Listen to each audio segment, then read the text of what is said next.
Everyone, मैं देव कुमार यादव आप सभी का फिर से स्वागत करती हूं आपके अपने चैनल सीजीजी की यादों में। तो आज हम भारतीय इतिहास के महत्वपूर्ण प्रश्न लेकर आए हैं जो कि एग्ज़ाम में बार बार पूछे गए थे। तो पहला प्रश्न की ओर बढ़ते हैं। अल-बरूनी का जन्म हुआ था, तो इसका सही आंसर हो जाएगा ऑप्शन डी। 973 ईस्वी में अल-बरूनी का जन्म हुआ था। ठीक है, चलिए अगला प्रश्न देखते हैं। किताब उल हिंद का लेखक था, तो किताब उल हिंद का लेखक कौन था भाई? तो इसका सही आंसर हो जाएगा ऑप्शन बी, अल-बरूनी। ठीक है, चलिए अगले प्रश्न की ओर बढ़ते हैं। किताब उल हिंद की भाषा है, तो किताब उल हिंद की भाषा क्या है? तो इसका सही आंसर हो जाएगा ऑप्शन बी, अरबी। ठीक है, चलिए अगले प्रश्न की ओर बढ़ते हैं। निम्न फ्रांसीसी यात्री ने 17वीं शताब्दी में उपमहाद्वीप की यात्रा की थी, तो इसका सही आंसर हो जाएगा ऑप्शन डी, फ्रांसवा बर्नियर। ठीक है, चलिए अगले प्रश्न की ओर बढ़ते हैं। निम्न यात्री उज्बेकिस्तान से भारत आया था, तो इसका सही आंसर हो जाएगा ऑप्शन बी, अल-बरूनी। ठीक है, चलिए अगले प्रश्न की ओर बढ़ते हैं। निम्न में से किस यात्री का संबंध मोरक्को से था? तो इसका सही आंसर हो जाएगा ऑप्शन ए, इब्न बतूता। ठीक है, चलिए अगले प्रश्न की ओर बढ़ते हैं। इब्न बतूता को भारतीय उपमहाद्वीप में जो दो वनस्पति उपजे विचित्र लगी थी, वे कौन से हैं? तो इसका सही आंसर हो जाएगा ऑप्शन सी, नारियल तथा पान। ठीक है, चलिए अगले प्रश्न की ओर बढ़ते हैं। इब्न बतूता भारत के किस शहर को सब बड़ा बताता है? तो इसका सही आंसर हो जाएगा ऑप्शन बी, दिल्ली। ठीक है, चलिए अगले प्रश्न की ओर बढ़ते हैं। Travel in the Mughal empire नामक ग्रंथ का लेखक कौन था? तो इसका सही आंसर हो जाएगा option A, Francois Bernier. Travel in the Mughal empire का लेखक था। ठीक है, चलिए अगले प्रश्न की ओर बढ़ते हैं। आरंभिक मध्यकाल में भारत से उत्पादों का निर्यात किस चीज़ के बदले होता था? तो किस चीज़ के बदले होता था भाई भारत से उत्पादों का निर्यात? तो इसका सही आंसर हो जाएगा ऑप्शन बी, सोने चांदी के बदले। ठीक है, चलिए आगे देखते हैं। बर्नियर मुगल कालीन शहरों को क्या नाम देता है? तो इसका सही आंसर हो जाएगा ऑप्शन डी, सिविल नगर। ठीक है, चलिए अगला देखते हैं। इब्न बतूता ने सुल्तान मोहम्मद बिन तुगलक को भेंट में देने के लिए क्या खरीदा? तो क्या खरीदा भाई? तो इसका सही आंसर हो जाएगा ऑप्शन डी, उपर्युक्त सभी घोड़े, ऊंट, दास, ये सभी इब्न बतूता ने सुल्तान मोहम्मद बिन तुगलक को भेंट देने के लिए खरीदा था। ठीक है, चलिए अगले प्रश्न की ओर बढ़ते हैं। इब्न बतूता के अनुसार दासों को सामान्यतः निम्न कार्यों के लिए प्रयोग किया जाता था, तो इसका सही आंसर हो जाएगा ऑप्शन ए, घरेलू श्रम के लिए। ठीक है, चलिए अगला देखते हैं। इब्न बतूता महिलाओं के श्रम को निम्न के लिए महत्वपूर्ण मानता था, तो इसका सही आंसर हो जाएगा ऑप्शन सी, अ और ब दोनों, कृषि और कृषि के अतिरिक्त उत्पादन के लिए। ठीक है, चलिए आगे बढ़ते हैं। कौन सा यात्री डाक प्रणाली की कुशलता से अत्यधिक प्रभावित हुआ था? तो इसका सही आंसर हो जाएगा ऑप्शन डी, इब्न बतूता। ठीक है, चलिए अगला देखते हैं। रिहिला अरबी भाषा में लिखित नामक पुस्तक का लेखक कौन था? तो इसका सही आंसर हो जाएगा ऑप्शन बी इब्न बतूता। चलिए अगला देखते हैं। इस्लामी कानून कहलाता है, तो इस्लामी कानून क्या कहलाता है भाई? तो इसका सही आंसर हो जाएगा ऑप्शन ए शरिया। ठीक है, चलिए आगे बढ़ते हैं। हठीला यात्री कहलाता था, तो इसका सही आंसर हो जाएगा ऑप्शन बी इब्न बतूता हठीला यात्री कहलाता था। ठीक है, चलिए अगले प्रश्न की ओर बढ़ते हैं। इब्न बतूता भारत में रहा, तो इब्न बतूता भारत में कितने वर्ष तक रहा भाई?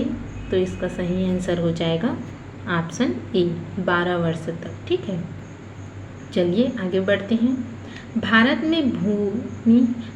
में भूमि पर निजी स्वामित्व के अभाव को बहुत बुरी बुराई माना जाता है, तो इसका सही आंसर हो जाएगा ऑप्शन सी बर्नियर ने। ठीक है, चलिए आगे बढ़ते हैं। अलवार किस मत से संबंधित थे? तो इसका सही आंसर हो जाएगा ऑप्शन ए वैष्णव मत से। चलिए आगे बढ़ते हैं। न्यानार किस मत से संबंधित थे? तो इसका सही आंसर हो जाएगा ऑप्शन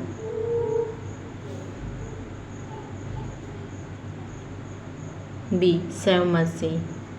न्यानार शैव मत से संबंधित था। ठीक है, चलिए अगला देखते हैं। वीर शैव मत के प्रवर्तक कौन थे? तो इसका सही आंसर हो जाएगा ऑप्शन ए वासबन्ना वीर शैव के मत के प्रवर्तक थे। ठीक है, चलिए अगला देखते हैं। निम्नलिखित में से कौन स्त्री संत है? तो इसका सही आंसर हो जाएगा ऑप्शन सी अंडाल। चलिए अगले प्रश्न की ओर बढ़ते हैं। कराईकल अमइया नामक महिला किसकी भक्त थी? तो इसका सही आंसर हो जाएगा ऑप्शन ए शिव भक्त। चलिए अगले प्रश्न की ओर बढ़ते हैं। इस्लाम का उदय किस शताब्दी में हुआ था? क्या पूछा गया है? इस्लाम का उदय किस शताब्दी में हुआ था? तो इसका सही आंसर हो जाएगा ऑप्शन बी सातवीं शताब्दी में। ठीक है, चलिए अगले प्रश्न की ओर बढ़ते हैं। जो शरिया का पालन नहीं करते हैं उन्हें क्या कहा जाता है? तो इसका सही आंसर हो जाएगा ऑप्शन ए बेशरिया। ठीक है, चलिए आगे बढ़ते हैं। रामानंद के शिष्य कौन थे? तो इसका सही आंसर हो जाएगा ऑप्शन डी सभी रैदास कबीरदास धन्ना एवं पीपा, ये तीनों रामानंद के शिष्य थे। ठीक है, चलिए आगे बढ़ते हैं। महाराष्ट्र के संत कौन थे?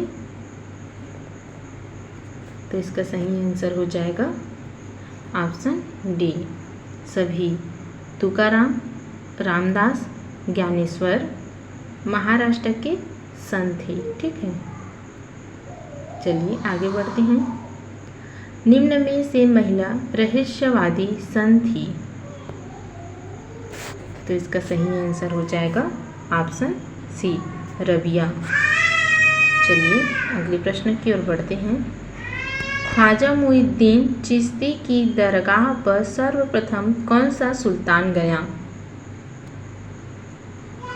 तो इसका सही आंसर हो जाएगा ऑप्शन सी मोहम्मद बिन तुगलक। चलिए अगले प्रश्न की ओर बढ़ते हैं।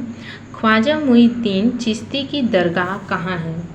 तो कहाँ है भाई ख्वाजा मुइनुद्दीन चिश्ती का दरगाह?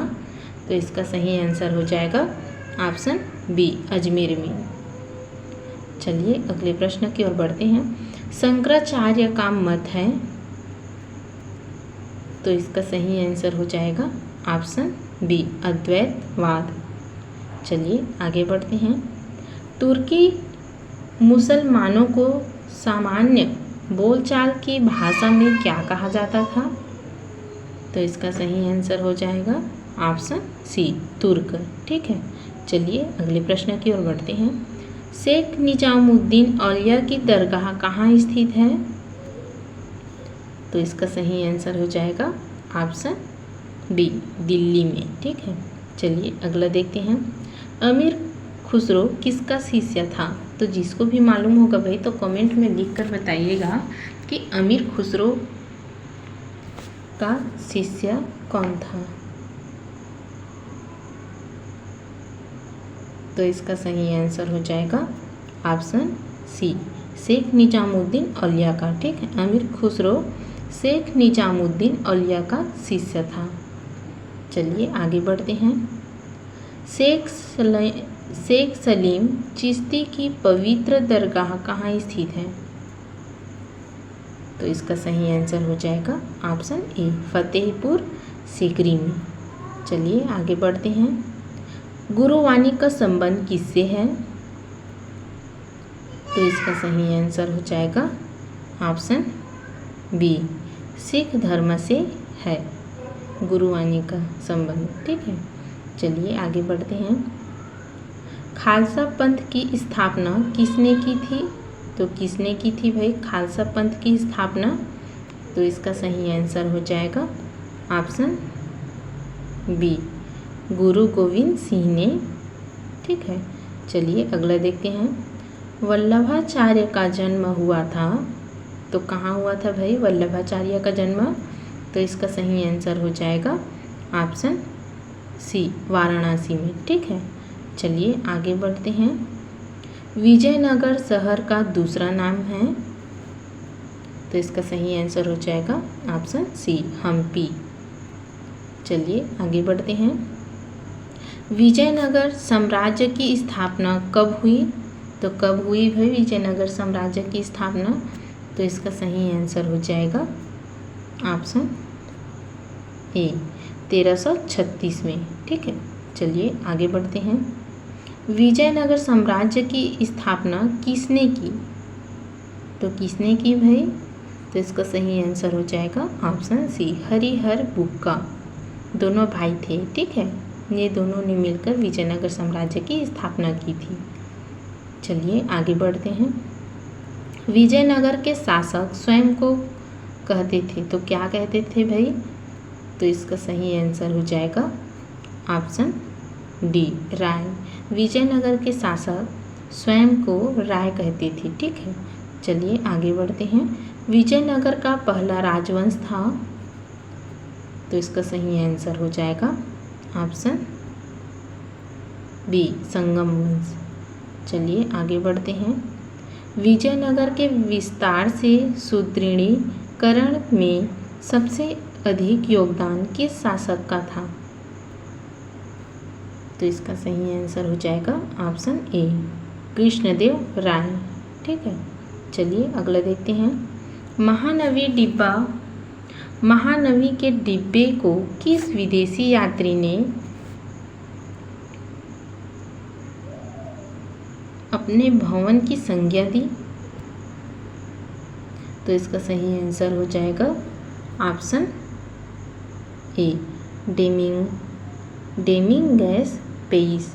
ठीक है, चलिए अगला देखते हैं। अपना यात्रा वृत्तांत मतलास देन नाम से किस विदेशी यात्री ने लिखा? तो इसका सही आंसर हो जाएगा ऑप्शन बी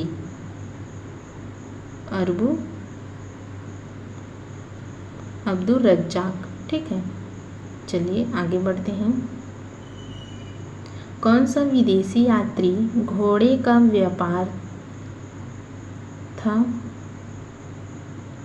क्या पूछा गया है? कौन सा विदेशी यात्री घोड़े का व्यापारी था? तो इसका सही आंसर हो जाएगा ऑप्शन डी ए एवं बी दोनों। ठीक है, अफनासी निकितन फरनाओ नूनीज। चलिए अगला देखते हैं। सर्वप्रथम विजयनगर की यात्रा पर आने वाला विदेशी यात्री कौन था? तो इसका सही आंसर हो जाएगा ऑप्शन ए, निकोली कोंटी। ठीक है, चलिए इस वीडियो का आखिरी और लास्ट क्वेश्चन देखते हैं। हम्पी को यूनेस्को द्वारा घोषित किया गया विश्व पुरातत्व स्थल किस वर्ष में? तो इसका सही आंसर हो जाएगा ऑप्शन डी, सन 1986 में। ठीक है, चलिए आज की वीडियो में बस इतना ही। अगली वीडियो के साथ जल्द मिलेंगे। अगर वीडियो अच्छी लगी हो तो लाइक और शेयर कर देना। वंदे मातरम।